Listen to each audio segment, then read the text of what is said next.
ko po. Asan ang nanay mo at tatay mo? Wala po. Kaya nga po, ako lang po mag-isa dito pumunta eh.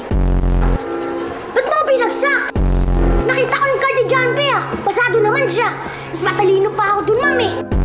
Ako pa nga nagpapakopi dun sa exam eh. Hindi lang naman kasi yung grade sa exam ang kinukompute namin para ilagay sa report card mo.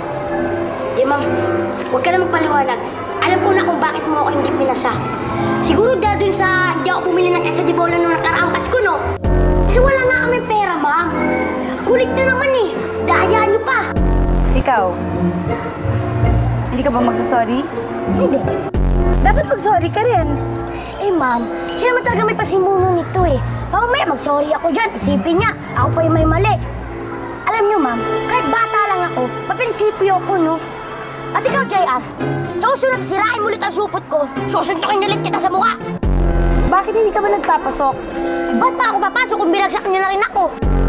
Alam ko na, ma'am, may naisip na ako. Bigyan niyo lang ako ng pera tapos magne-negosyo ako. Ba't ko gagawin yun? Siyempre, ma'am, sinira niyo na kinabukasan ko. Tignan niyo yung report card ko. Puro palakol, pulang-pula pa. At hindi na mabubura yun, ma'am. Habang buhay ko na dadalhin yun. Habang buhay. Kaya bigyan niyo na ako ng pera kasi magtitinda ako ng sampagita. Sabay pag marami na akong pera, magtitinda ako ng yosi. Pag big time na ako, aba, magtatayo ako ng club. Manager pa kayo, hati tayo sa pera.